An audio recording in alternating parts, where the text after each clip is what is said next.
Serena Christianson has one of those careers that looks like a straight line in hindsight, but was anything but. From professor to mechanical engineering PR to corporate learning strategist at Intel, she's built a career by following what she's good at, not what necessarily looked right on paper. Today, she joins us to talk about something a lot of marketers need to hear. When is marketing not the right fit? How to navigate a pivot with confidence, and why your weird winding path might be your biggest asset. Let's get into it.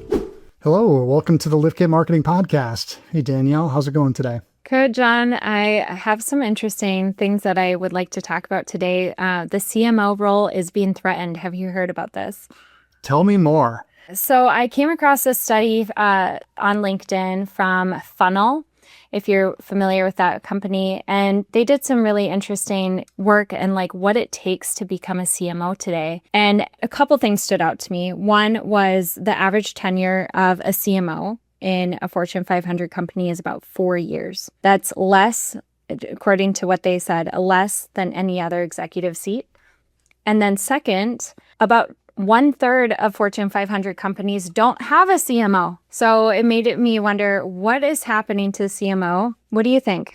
1/3 do not have a CMO. Okay, Correct. So my first thought is, okay, who's taking on that role?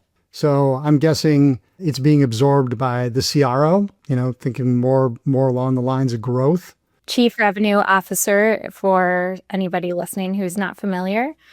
Yeah, that's what I'm thinking. I see more CROs that have VPs of sales and VPs of marketing reporting into them. But yeah, that's interesting. So if you're headed down that path, you might want to reposition yourself a little bit, right? Like get a little more aligned with revenue and growth and be able to, talk that game a little bit, right? Yeah. So according to Funnel, their suggestion is to have a safer seat as a CMO, to buddy up with the CFO. The stronger relationship the two of you have, the more successful you will be. And I think probably because the CFO will also be advocating for you. But that also is traditionally more of a CRO role, is to have more of that data and finance. However, I'm seeing that role traditionally come from a sales promotion, a VP of sales being promoted. So I would like to, go into our guest because I'm really excited to talk to her about this, because we're going to deviate a little bit today and talk more about when is marketing not for you. And if CMO position is no longer even something to aspire to, how are you going to navigate that in your marketing career? So are you ready? All right. Sounds good. Yeah. Who is it? Okay. Well, I'm going to introduce today Serena Christianson. Serena is a learning and development leader and strategist focused on building workforce capabilities that drive performance and belonging.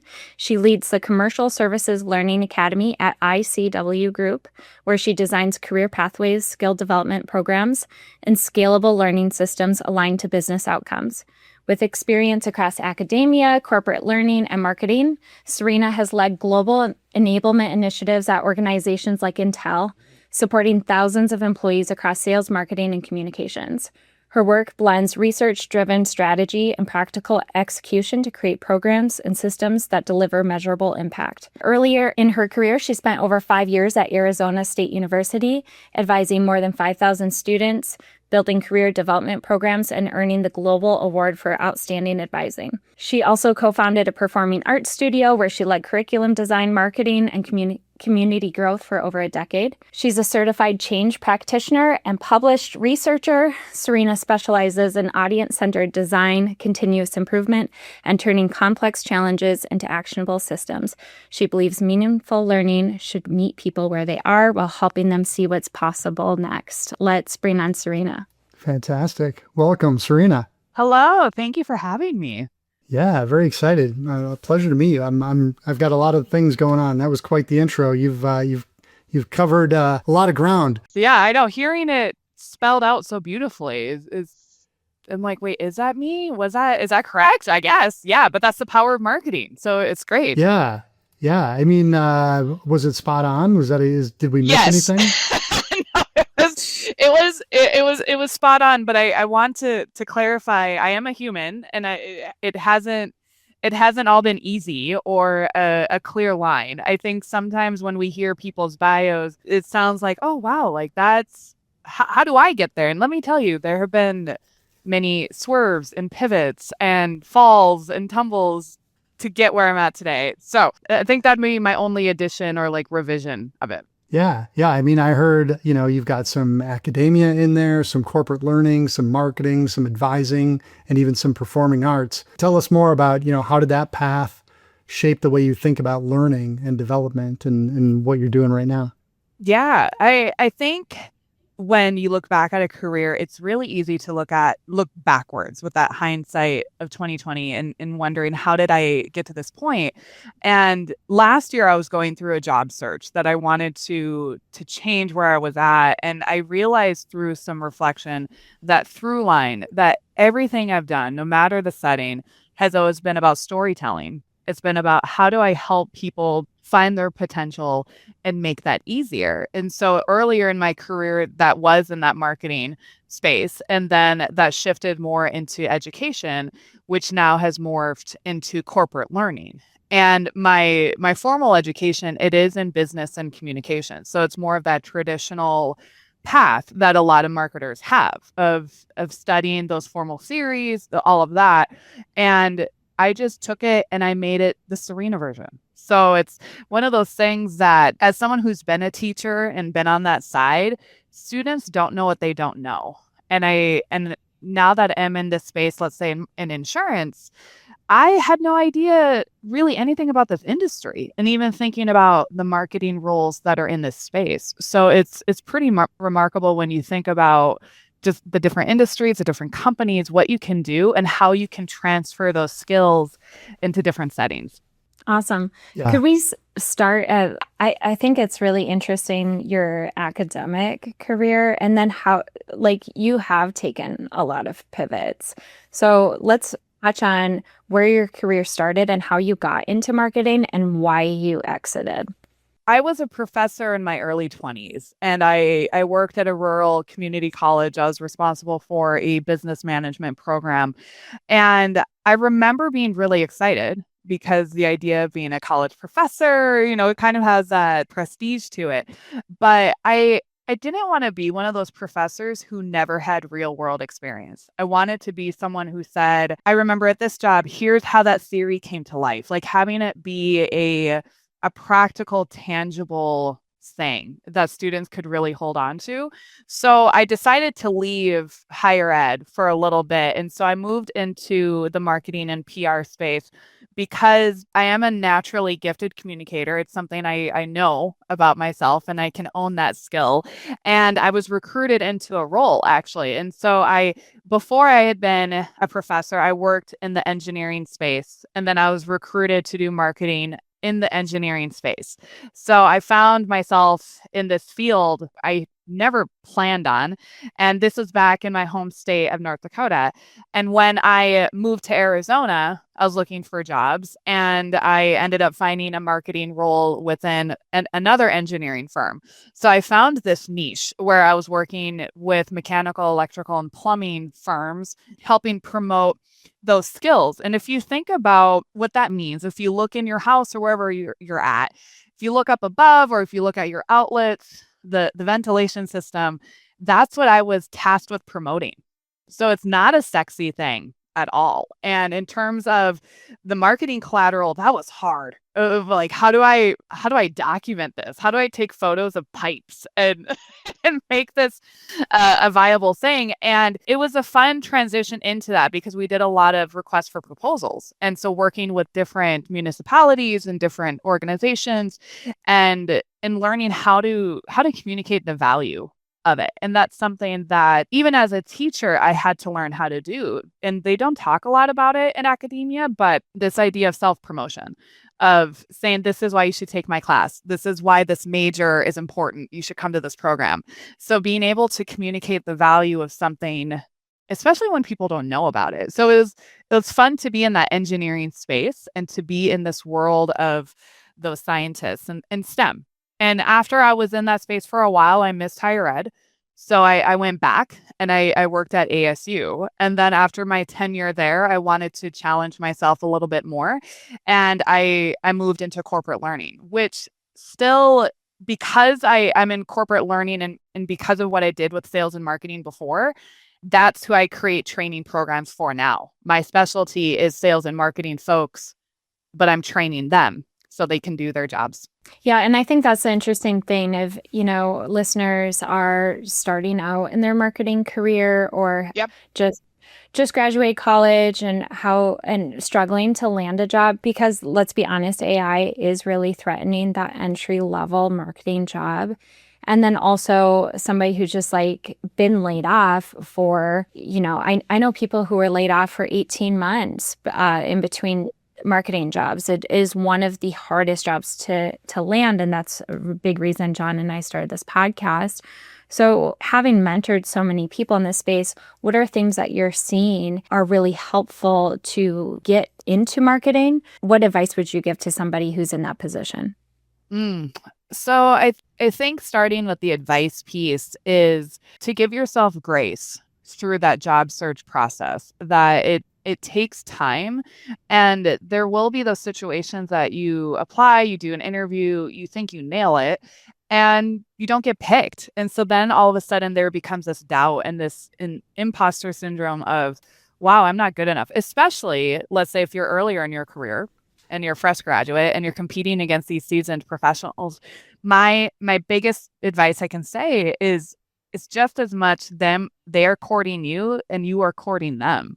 It's almost like a dating thing of figuring out a good match. So let's say if it doesn't work, that's okay. It just wasn't meant to be. But I also recognize there are those pressures in terms of just finances that you need to pay your bills and need to figure it out.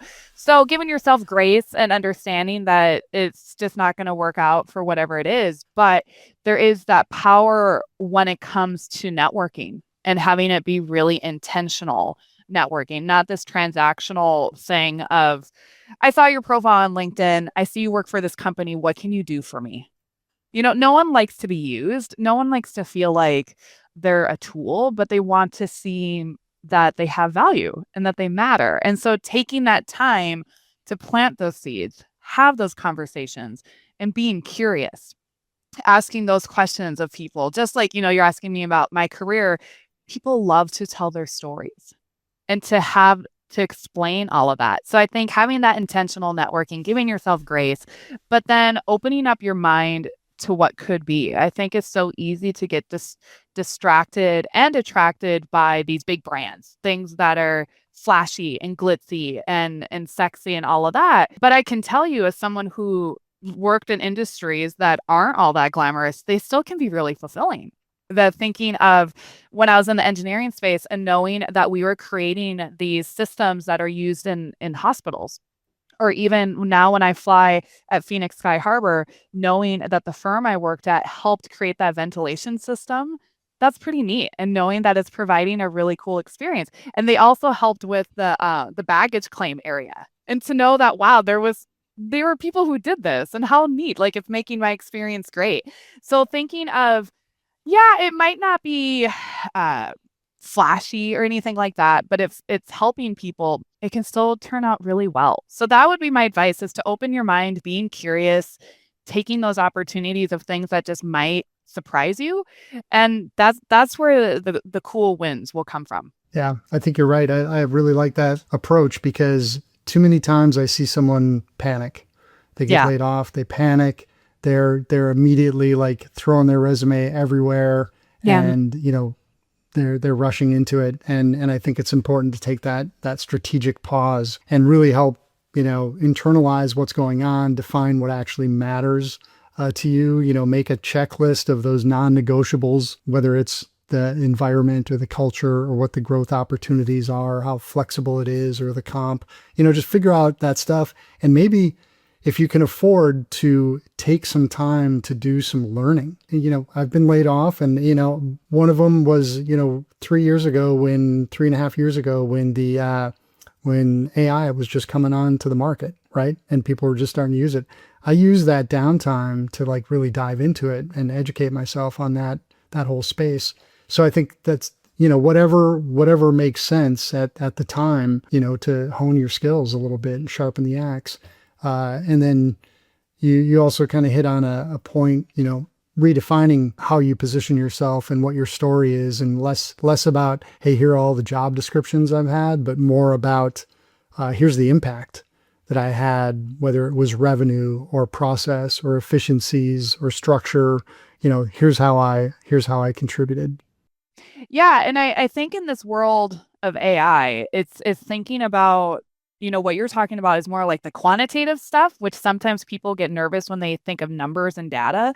But thinking now with AI, the human side, what is that experience like? How are they perceiving themselves in terms of their confidence or their ability or their connection to something? So that you can never replicate with AI. And so that's where when people ask me about AI, I guess I'm not nervous about it because I see it as a tool and I do use it daily. I see it as a thought partner. It helps me brainstorm, but it can never replicate my curiosity or my lived in experience or my wisdom, and being able to take these different areas that might seemingly have no relationship to one another, but they do. So there's a reason I've been able to go from engineering to higher ed. I was in the technology space, and then you mentioned my performing arts background, that I'm a tap dancer. And so being able to bring that background into all of it together, you can't create a system that does that. There's just no way. There's a lot of tap dancing that goes on in the sales. There is a lot of showmanship. Yeah. You're absolutely in precision. That's right. Yeah.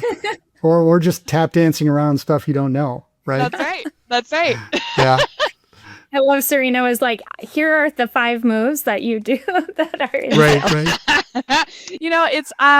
It's funny, talking about like my performing arts background. I remember for a while when I was interviewing, some people gave me advice of don't bring that side up. Don't talk about that. Only focus on your professional career. And I can tell you, anytime it was mentioned, like even now, that's what draws people in, the human side. It's like, okay, cool. It's interesting to see the bullet points of what you did, but whatever makes you unique. So thinking of these people who they're fresh college grads, or if they're early in their career, here's the deal. Like there are many people who have your degree and they also are fresh grads. So what makes you you? What is different? What is interesting about you? And I think people take those things for granted. And I remember advising students all the time about that, where they would mention their upbringing or their hometown or their sports they were in, and piecing that together to make a really interesting narrative. I said, that's what's going to make you different. If you're applying to medical school, everyone has a biology degree. So I'm sorry, that doesn't help you. What is unique? What are those nuggets that's going to grab their attention and remember you? So I would say, own it. If you have a fun hobby, or if you're bilingual, or, in my case, being from North Dakota, that's a huge asset down here because it's unique in Arizona. And plus there are a lot of Midwesterners out here, so I can connect with them in that way. So just owning who you are and being proud of it. I think that's such great advice. And I've received that advice too. I owned a business for over 5 years and was told, don't put that on your resume because that's an immediate disqualification. All of the jobs I've had, it's because that was the attractive piece. And what you talk about, the non-negotiables, I think when you lean into the things that who you really are, you are going to weed out the people who are not interested in those things. And it's like navigating junior high, and you're not going to be in every single clique. You're not going to be friends with every single person. That's really hard at first, especially when you're like the new kid, and you're trying to find your place, but you need to just not panic and just really focus on who am I? What am I good at? I've been in that panic mode. I have definitely panicked before, and I applied for maybe 1,000 jobs, like every single job that was open, and would do that for 8 hours a day, just like apply, with not really thinking, would I actually like this job? Am I good at it? It was more of just like I'm a hand raiser. So I often would be like, I could do that. I can do that. I could see myself in that. And looking back, it's like, what was I thinking? That was such a waste of time versus really narrowing down, what do I really enjoy and what am I really good at? What makes me unique, and what kind of jobs or people would be interested in that? Where do I fit? That's hard though when you're in that situation. And so I think the advice is like, don't panic. Go find a friend to get you through that process who's been through it before, who is employed. Yeah. Well, and that's where that networking, I find that so helpful. I think about my job search last year, and I had lots of coffee chats with people. And did it land me my job? No, it didn't. But in a way, I can say it did because it provided me that support and it provided me that energy to keep going. But it also provided space for me to continue practice telling my story. That if you're waiting to just only do that in an interview, you're going to be rusty. It's just, there's no way around it. So having those conversations regularly where you're trying different approaches and you see how it's received with someone who's safe, that they're going to be honest with you, that's the best battleground you can have. And if we think about marketers, how their focus is about having a target audience, who are you focused on? Who are you not focused on? Taking that same skill with your job search, that it shouldn't be, yeah, I'm just going to apply for anything that pays. Well, you wouldn't do that with a marketing campaign. So why are you doing that for yourself? You're the product. So how would you promote yourself in that niche, wherever that is? Yep. Activate your network, look at your network and determine, who are like the 5 most trusted contacts that are either former leaders, peers, mentors, start there. And yeah, I think that's always been the most effective for me and some of the people I've coached through their transitions is kind of the strategic partnership approach, just like you would with a business. Who do you want to align yourself with that has an audience that is attractive from your skill set or to your skill set and tap into it because they'll make introductions, right? Yeah.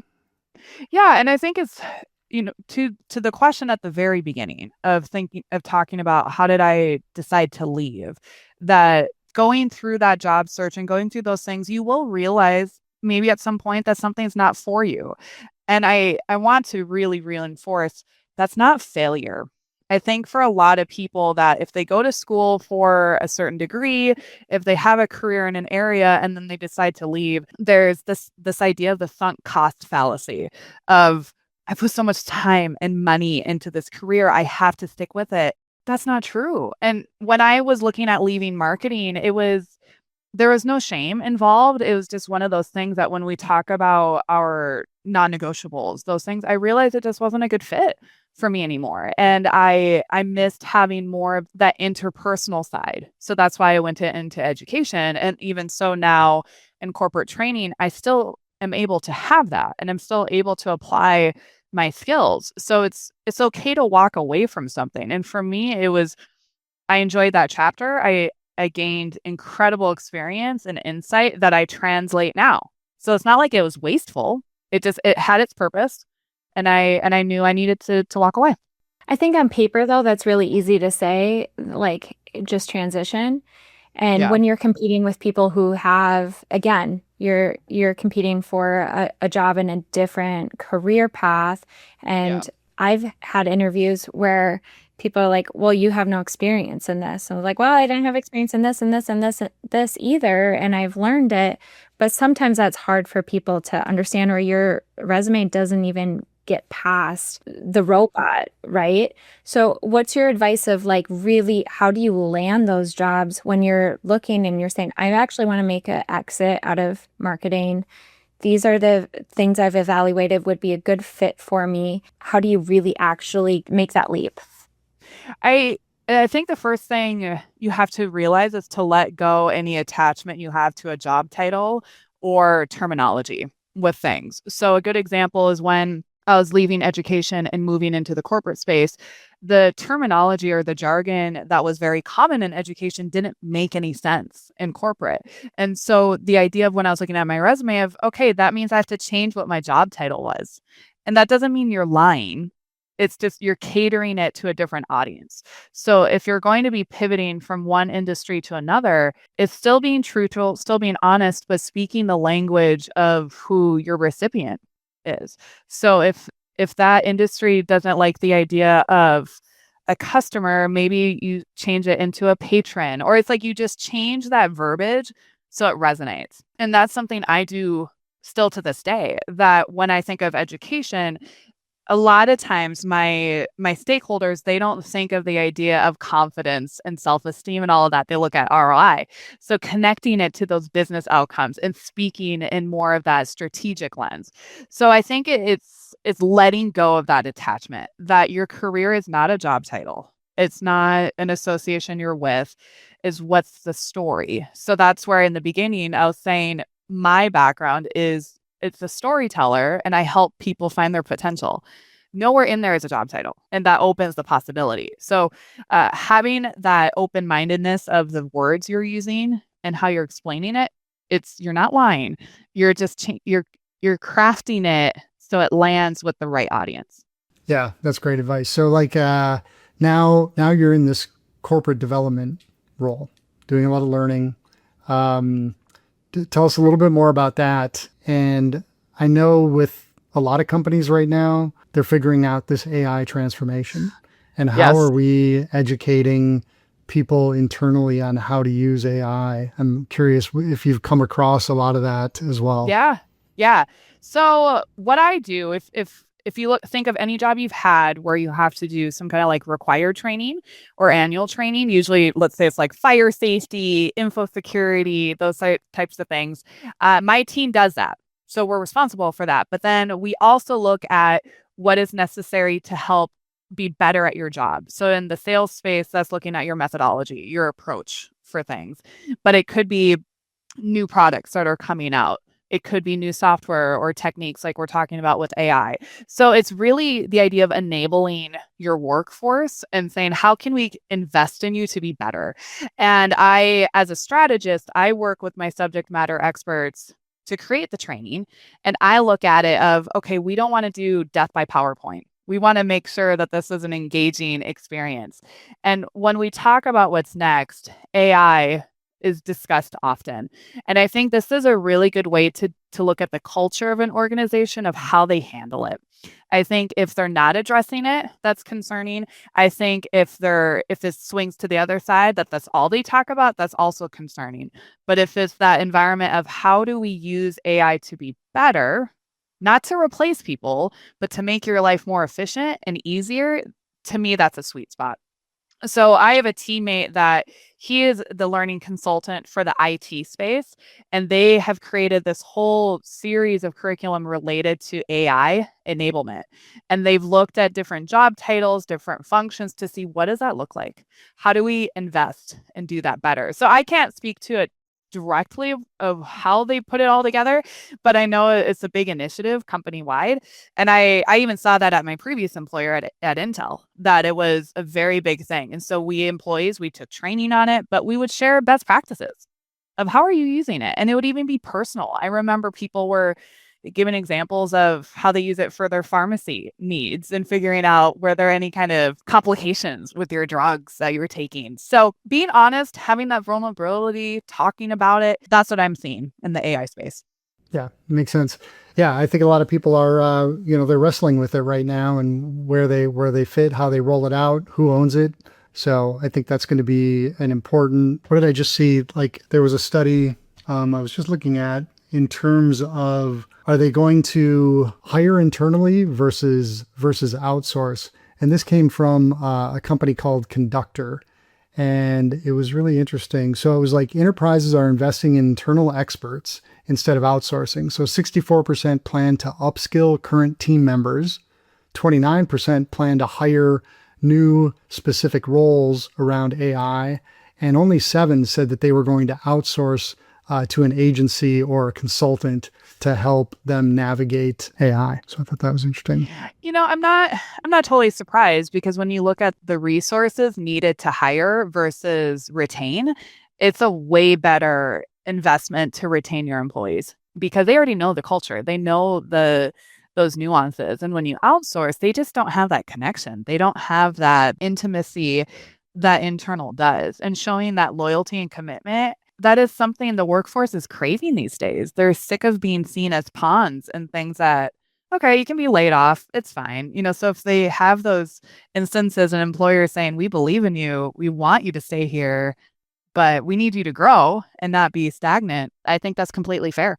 Yeah, it kind of feels like they know that this is here to stay. Yep. Right. So there's Yep. no reason to have a contractor do it for you. Yep. You've got to ingrain this throughout your entire organization. Yep. And maybe outsourcing to someone like you or a consultant that can come in and show them how to do that and then walk away is probably a better approach. Yep. Absolutely. So what's one thing organizations should stop doing when it comes to training and development? What do you see that always backfires? I saw this meme the other day, and it was contrasting a professional athlete versus just a working professional. And it had these colors to indicate training versus performance. And it showed that for a professional athlete, they are training so much in these intervals. So it's like training, they perform, training, they perform. And it showed how training was a part of their everyday process. Whereas for the working professional, if you look at that same timeline, work, we're going to have one day of training, work. And if there was one thing to change about training and development, it shouldn't be seen as a box that you're checking of, okay, we satisfy that requirement. There's no reinforcement. There's no application, nothing. That's not going to help. It needs to be more of, this is your everyday muscle that you're reinforcing. So when organizations have time regularly dedicated to that learning, it doesn't have to be training. It doesn't have to be an online course. It could be the idea of, everyone listens to a podcast like this, and as a team, they discuss it and say, oh, this is interesting. This is how it's relevant. It's a part of their everyday activity. So if there's a way to change that mindset of, instead of it being work, train, work, having it be that regular, we do it all the time, we're learning, we're lifelong learners, that would make such a difference in everyone's approach. Because work is performance, right? It is like the performance work or train, right? That is really great insight that I think everybody should be taking from this. I've seen that too on like job descriptions where it's like, hey, we'll have a couple hours for training or some sort of education, continuing ed credits or whatever. And I rarely see anybody like really executing on that or like announcing like, I'm doing more training and stuff. It's not something that is really valued, which you bring that up so eloquently. Like, that doesn't make any sense. How are you supposed to be better at your job if you have no time to learn? Right. It's not just a class. There's this model of 70-20-10 where if you look at how you learn, 10% is only that formal learning. 70% is on the job. And so that's something just from experiences and mistakes, and 20% is going to be more of that mentorship and coaching. So many companies look at that 10% and they fixate on that formal learning of in the classroom, online classroom, whatever it is. And they forget true learning as humans, we're storytellers. We connect with one another. And it's how can we have those relationships? So you're absolutely right. It's something that you should do regularly and not at this sporadic interval. It should be led by the CEO. It should be that's part of the culture. Hey, also every Friday we block off and we do this thing together and we're learning. And but if it's not happening there, then it's just seen as a waste of time and money. And then everybody's frustrated. And guess what? The business doesn't usually go anywhere because nobody has this time. Everybody's feeling burnt out because they're focused on that performance. It makes total sense. Yep. I just reached over and grabbed this Post-it off the wall. It's probably like 10 years old.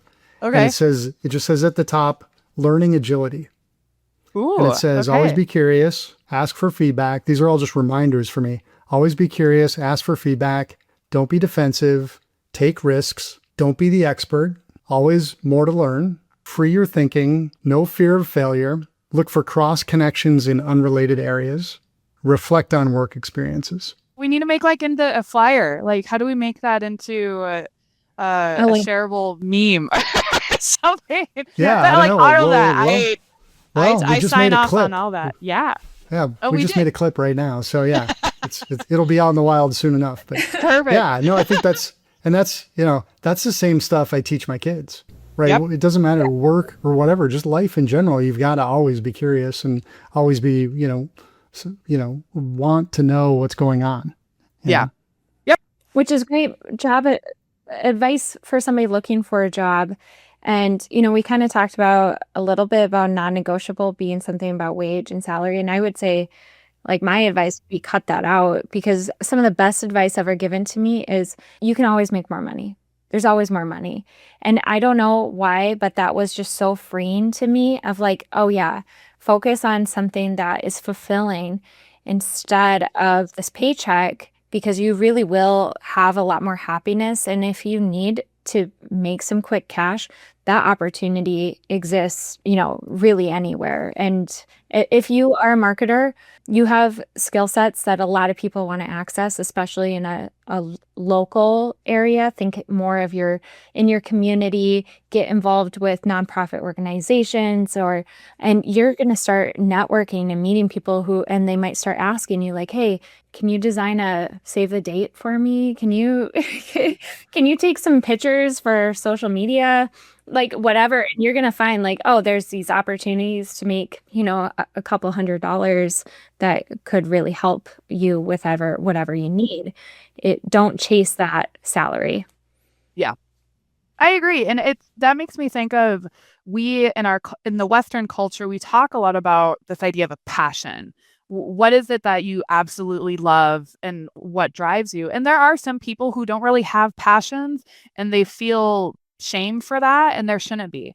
It's okay if you don't have something like that. There's nothing wrong with that. And I think we need to let go of that pressure of your job does not define you.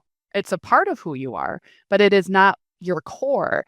And so if you have a job that you make money and you're good at it and that's it, that's okay, because hopefully the other hours of your day mean something. You're filling it otherwise. And that's given me peace sometimes when I've been in those seasons of, this job isn't everything, but that's okay, because that might be a time when I'm really focused on my family or my dance career or whatever it may be. So it's letting go that pressure of this job has to fill all of these needs in your life. It's more of like, it could be the bare minimum, but it's, what do you need?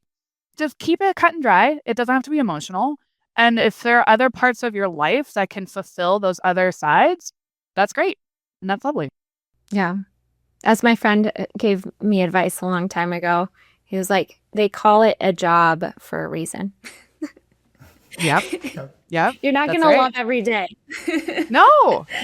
And there's nothing wrong with that. And it's, on that same note too, you don't always have to be hustling towards something. That it's okay to be content with where you're at too. You can be content with your job, where you're at in your life. There doesn't always have to be a next thing. And I think we put this pressure of, if you're not hustling, if you're not climbing the ladder, what are you doing? No, like, let that go. And I get faced that a lot because I have a doctorate in leadership. And so people assume that, oh, okay, you want to be a CEO or you want to be in the C-suite. No, I'm good. I like being an individual contributor. I like supporting others. If I need to be in the spotlight, sure, I can be an MC, I can be a showman, but I don't have to do that. And it's funny how that people, they just kind of cock their head and they don't get that. They're like, well, why do you have this education? It's like, because for me, that was why. It wasn't for this extrinsic thing. It was just for me. And that's okay. I think, the theme of all of this is that it's that permission that whatever is your interest, whatever you want to do, if you need to let that go, if you need to shift, it doesn't have to fit these boxes or these nuggets. It just needs to be true to you at that time. And it doesn't have to be permanent. It just needs to satisfy what makes sense in that season. Serena, do you have resume advice? What I would say is keeping it succinct, having, we talked about data points is nice to hold on to and saying I delivered X percent, or having those quantifiable things. Because if you say you organized or you led or you delivered, it's hard to grab onto that. So making it really tangible. But one of my favorite pieces of advice was looking at your font that you're using. And as a marketer, I love fonts. I'm a font nerd. And so when I was searching last year, I was using this font called Laura, and I thought it was beautiful. It was lovely. I was getting no interview requests. It's kind of like a Times New Roman light. And I was visiting with a career coach, and I asked her about the resume search systems and if there's a font that is seen is the most accessible. And she said, oh, it's Calibri. Hands down, it is the most accessible font. So begrudgingly, I changed it because I don't like Calibri and it didn't fit my brand. And all of my branding font nerds out there will resonate. But I did it. And within a week, I had 2 interview requests. And I remember thinking, well, dang it. Like, I didn't want to change it, but I guess it worked. So it kind of goes to this idea of letting go of your attachment to things and do what works. Otherwise, it's knowing your target audience and having different resumes ready. I used AI all the time for that. It made it such a clean, easy process. No more than 2 pages. But something I did, which I thought was, well, it's not something I just thought. I had comments about it in interviews. I had a page where I would say, here's what others have to say about me. And so I pulled quotes from referrals from LinkedIn and I put it on this page, and the title of it said why they would hire me or something like that. And so having these external quotes validating what I put in the resume, and this would get brought up. And they said, that was so innovative. I thought that was such a cool experience. So if you have these assets, throw it in there, put it in the cover letter. It's totally fine. Love that. Yeah. Great advice. Some more, I'd like to get your take on this. So obviously, a layoff or a setback in your 20s is a little different than a layoff or a setback in your 50s. Yes. Do you think any of the advice we've been talking about today changes for that aging workforce? It's hard for me to comment on that just because of where I'm at in my life. I'll be honest. I'm a millennial. I'm in my late 30s. So it's not like I can speak as someone who, let's say that, they're in their 40s or 50s and they have this like kick-ass career. That's hard for me to comment because I do hear a lot about ageism. So I guess, talking about resumes, don't put your dates for your education. That'll instantly age you. But I think it does resonate because I think as you get further in your life, you have this connection to your career and your education saying, this is my brand. This is who I am. It's who you were at that time. And so I think just letting go and understanding that you will change, that through that curiosity, through letting things go, that undoubtedly you're going to pivot because you're gaining that exposure. So I hope that it would resonate no matter your age, but it's hard for me to say definitively. Yeah. I mean, being in that slightly older age group, I think a lot of the same things apply, but I think it's also an opportunity to cash in on your brand and your experience and do some fractional work, do some consulting. Those things typically lead to bigger, better roles than you would have imagined otherwise. Yeah, John, like betting on yourself. If all else fails, go invest in yourself and do something. That's why I started a business, because I realized that was my only option and I trusted myself more than a career option. I didn't want to go work at, the hardware store. No offense to that, but it just wasn't for me. I don't know a lot about hardware. So it's an area you can learn about. So there you go. I could have learned, but I started a business and that worked for me. And that's something that you can do that at any age. Yeah, I've got a good friend, Len Lloyd, who's been leaning into that space of helping the aging workforce land their next job. And it's been kind of interesting to watch, but he's got a company called Longevity Workers, and he's a board member of another group called the Encore Network. And it's all about, really helping the aging workforce position themselves and allowing companies to leverage their experience and their knowledge, because some companies want to hire adults, and that have experience and can hit the ground running. And there's something to be said for that. That's great. It is actually really sad how much ageism there is. And I know that there's ageism because I've been told that I was hired because I was younger, and not just once, multiple times. And so it does happen. It's really unfortunate because I've had conversations with marketers who, are starting to exit their career. And it's like, your experience is phenomenal. I don't know why you are struggling to get a job. But something that I saw from Chloe Sanchez, I think it is. She's, LinkedIn famous. And she's like, you need to invest in makeup. If you're a woman, you make 30% more if you wear makeup, which is crazy that is true. But I'm sure it is. You make 5% more if you have straight teeth. That's what the data says. Invest in a suit. How you show up. Also, if you're serious and you present yourself in a serious manner, people will take you more seriously. My mom is 67 years old, and she started her career as a teacher at 60 and finished her master's degree at 65.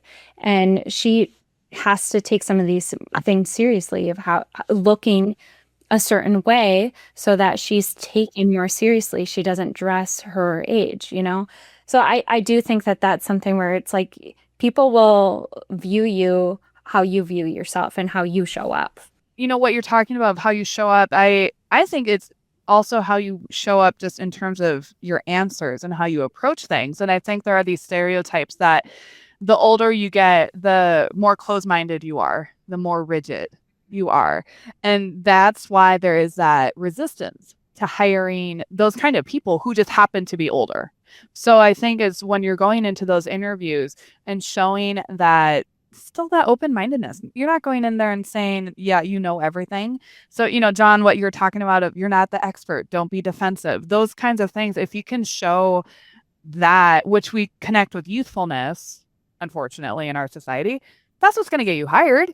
If you have that personality that you want to connect with, if they're open-minded, if they have the skills, if they don't seem stuck in their ways, that to me it's like but I know people my age who can be like that. And it's well, you're in your own way.